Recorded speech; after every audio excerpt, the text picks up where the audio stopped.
let me just make the case for Liz Cheney, though, even though I'm just hear me out. Hear me out. Okay. I can feel Reese like, oh, I'm about to make the case against the case. I see I'm the wheels in listening. your Simple case. the wheels turning, listening. Reese. I am critical of her. I don't think she's a hero, but here's where I would find her conduct recently admirable in this regard. Two ways. One is that in today's climate, in today's Republican Party, the mere fact, Reese, you said just calling 2 + 2 4. I agree with you, but the mere fact that someone is willing to not lie to try to steal an election and thereby undermine the constitutional basis of our democratic form of government is noteworthy, right? I may not agree with her on this position or that position, or may not have admired all of her conduct, but she wasn't going to go as far as saying lying about who won the last election. The second thing, and this is part and parcel of the same thing, is it just shows that she has some balls, right? Really? She's like, I'm not scared to get voted out of my House leadership position. I'm not scared to flatly and repeatedly disagree with former President Donald Trump. Well, of course she Whatever. isn't scared. She's a legacy Republican. The, Well, the, the no, amount of right. privilege. No, Yeah. absolutely. But what I'm saying is there are a lot of legacy Republicans who are scared of Donald Trump. And I'm going to at least, note that she has said, I'm not scared. I'm going to lose my leadership position. President Trump is going to talk about me like a dog. And, she might, I'm not going to predict it. She might get voted out of her House seat next time around, but she's not scared, which I do think there's a lack of that in politics at this point. Go ahead, Reese. Well, I think that it's not a matter of being scared or not being scared. It's a strategy thing, because you notice she Yes. put that in there. Oh, I'm gonna stop Trump even if I have to run for president.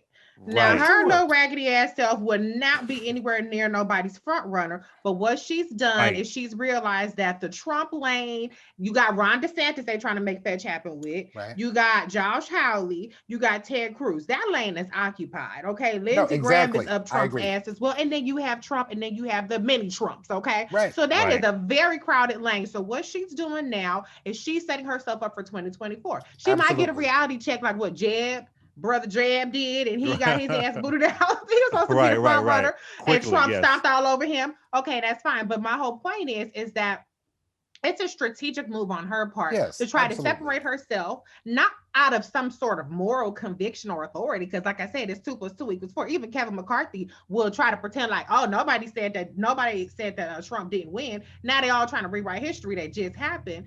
But I just think she's just trying to get some early PR. She got these dumbass Democrats that love a white Republican saying something halfway decent every now and again.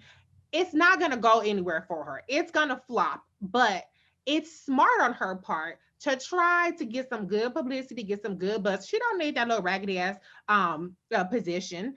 She's probably going to lose in a primary in Wyoming. I think that's where she's at, right? Yeah. So Yes. she really doesn't have anything to lose at this point. Once she gave that impeachment vote, she had already sealed the deal being on the not Trump Sure. side. So Sure. I don't think this is a courage thing. I think this is a strategy thing. I think it's a positioning thing. And there's a huge appetite. We see it for somebody like her, a woman, a Republican, an elected official. Very few of them are willing to step out on this. Not again out of courage or lack of courage. It's out of strategy, because this is where the party is. She's making a calculation that maybe it will shift a little bit more, but I don't think that's going to happen. Yeah, no, I But agree with you David, on the. but David, Yeah. let me ask you this, Yeah. David. Let me ask you this. When you talk about the word balls, Mhm. I think for me, the reason why I disagree is because we've seen this over and over in the Trump administration.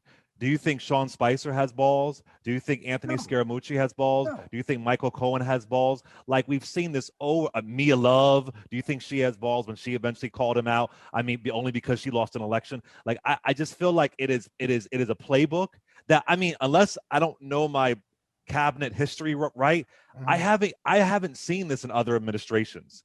In the Reagan administration, the Bush administration, it's very unique where I ride with this president until the bitter end, or until things are uncomfortable for me, until I get fired, and then I suddenly get religion. So I just kind of pause around giving her any kind of credit for, because where were you in December of 2019 when you said if we impeach Donald Trump, it'll ruin our democracy? Where were you when you were voting against civil rights for Black and brown folks? Where were you? Your own sister is a lesbian.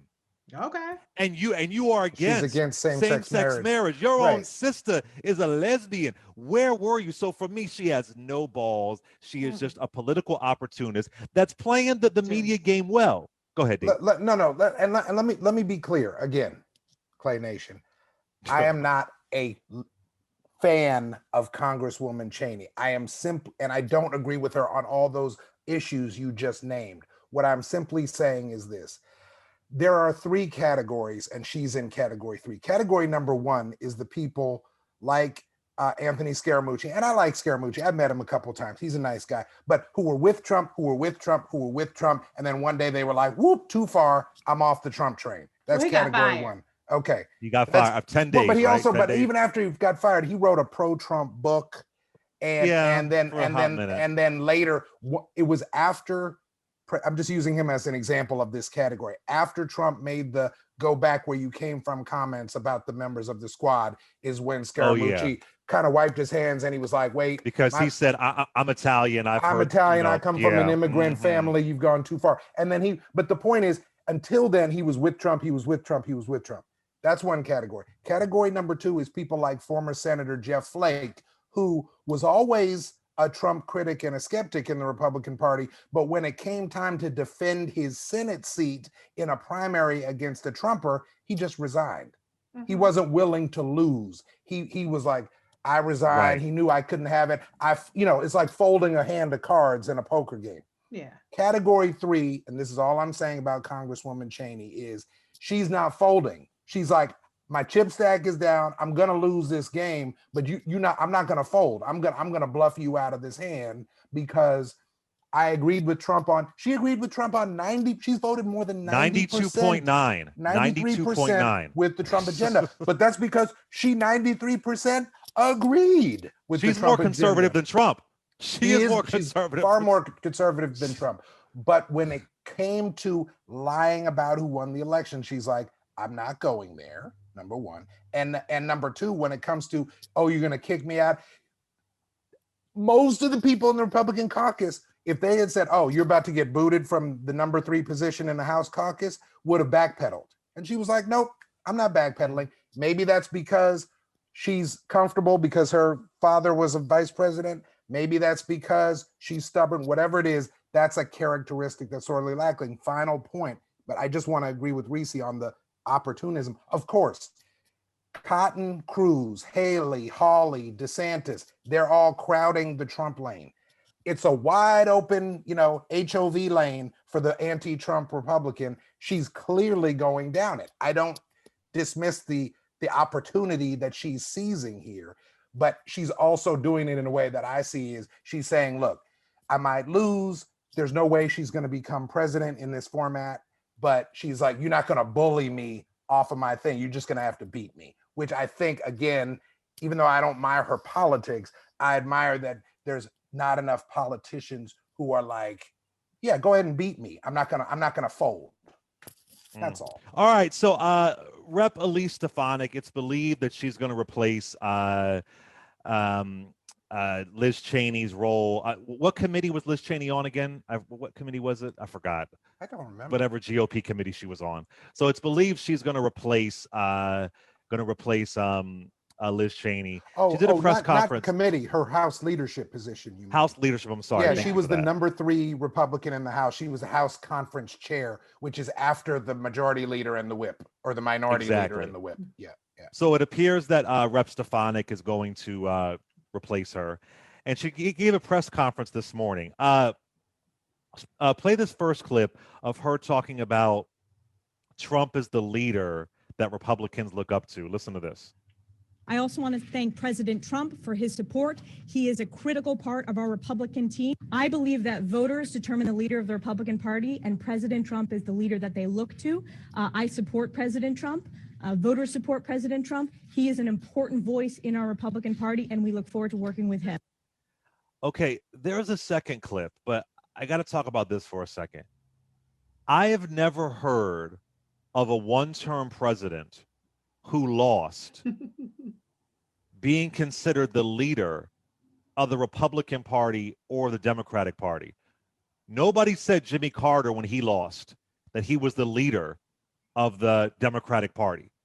I mean, unless I have my presidential history off, but I've never heard of a loser. Or the first President Bush. Exactly, the first George Bush. One no termer, one said right. he was a failure. He was an embarrassment. He put us into a recession. And Jimmy Carter, he wasn't, he had his mistakes, presidential wise. He wasn't the best, I could say. Did better post being a president. But I've never heard of this before. The leader is somebody who lost, not even by a small margin. He lost in the popular vote by a huge margin. He significantly lost the Electoral College. Yet this is the leader. The loser is the leader. This actually gives me hope for 2024 if they really think this. Reese, what are your thoughts on Stefanik saying the loser, a one-term president, is the leader of their party? Well, I think she's right. He's the intellectual or anti-intellectual thought leader of the party, and Trumpism is driving the party. It used to be that Trumpism was a symptom and not the cause. Well, Trumpism is truly driving the party, and what Trumpism is, it's blatant, brazen, unapologetic white nationalism. That's what it is. And I think that what the Republicans are saying is, thank you, Trump, for allowing us to be blatantly racist and xenophobic and homophobic and all kinds of phobic. And we can take the hoods off now. And when you call us out on it, we talk about cancel culture and all this other kind of BS. And so what the Republican Party is saying, or what at least Stefanik, whatever the hell that girl name is saying, is that we don't have to hide anymore. You know what they used to call the silent majority? They just out and proud about it right now. And they're saying, we're not going to go back to a time where we exchanged niceties, where we tried to act civilized and, we were the good old boys club behind closed door. They're saying we're going to be out and proud with our white pride, and that white people are the default, white people are running this shit, and everybody else needs to fall in line. Now, that's not going to be a successful electoral strategy outside of what they could do with gerrymandering and voter suppression and things like that. But it's good enough for them for now, and it's allowing them to live to fight another day. David, your thoughts? Congresswoman Stefanik is not a particularly conservative Republican. Mm-hmm. Donald Trump, in my view, is not a conservative. We were saying before the break that Congresswoman Cheney, whatever you think of her, is fairly conservative. What we're learning here, if we didn't already know it over the last 4 years, is that the dominant, idea, the animating force in Republicanism is not conservatism anymore. It's what Trump is delivering: the race baiting, the entertainment, the bashing of allies, the pointing fingers and calling everybody stupid. Right? I don't have to tell people what Trump was about. We all had watched the Trump show for 4 years. Yes, we did. People ate that up. Not enough people. Enough people ate it up to win in 2016. Not enough people ate it up to win in 2020. But there are a lot of people in America who that's what they wanted. They didn't want conservatism. They didn't want, and probably never did want deficit cutting and tax reduction for corporations and limited government and less of a social safety net. They wanted government help for OxyContin addiction. They wanted government subsidies for dairy farmers. They just wanted it with a coating of Donald Trump, and they finally Corporate got welfare. it. Republicans never delivered it until Trump. Now they've got it. Conservatism is out. And back to what we were talking about a minute ago, the conservatives are the smaller group of Republicans in that open HOV lane. The crowded lane is the not conservative Trump, election fraud, talk about cancel culture, anti-transgender, etc. lane. Mhm. And that is where we are in America. If you go back to the Tea Party, it's before Trump. It exposed Republicans. It wasn't fully exposed until Trump, but it was exposed during the Tea Party. Remember, I mean, it's a cliche, but people say, "Oh, get your government hands off my Medicare." Right. Medicare is government, Yeah. right?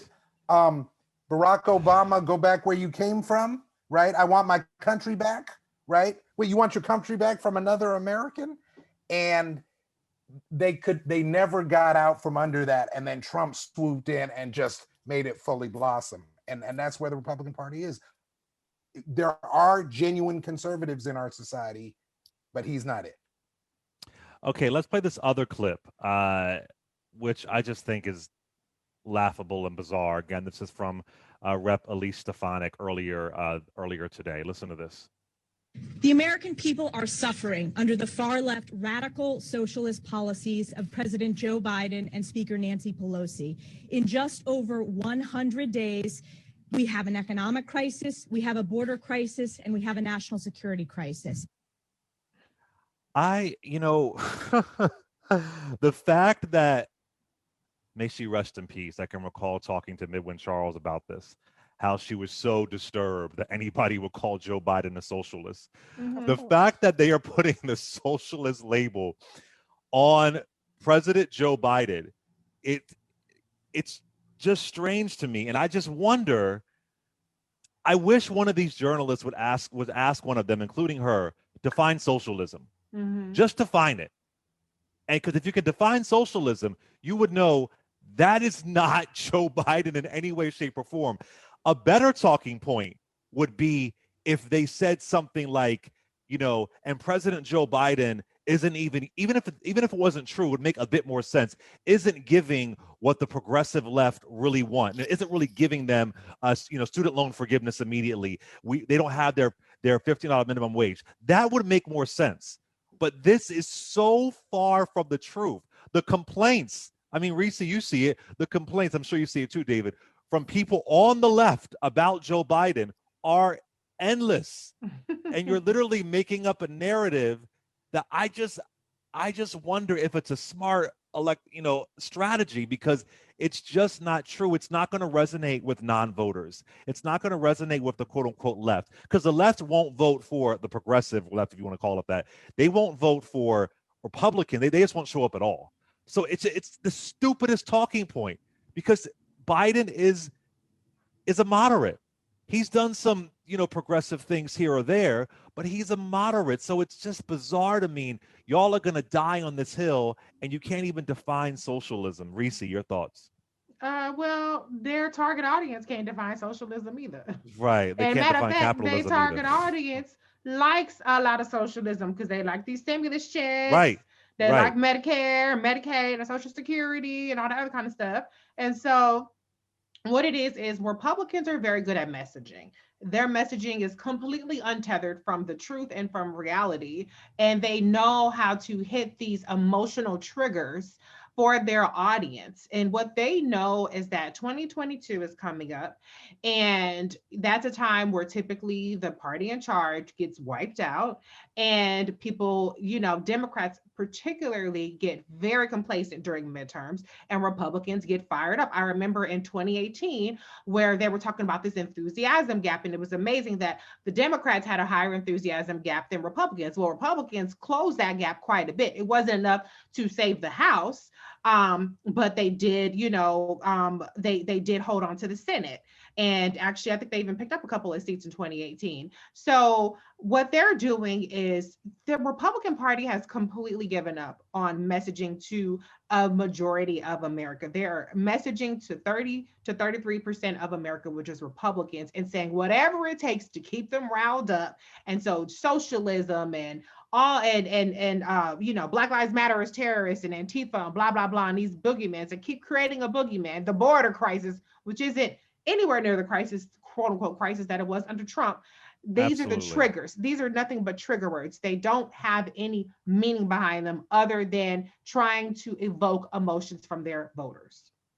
And the only reason why I know socialism a bit is because of, that's why I say that critical race theory might help you, is because of W.E.B. Du Bois.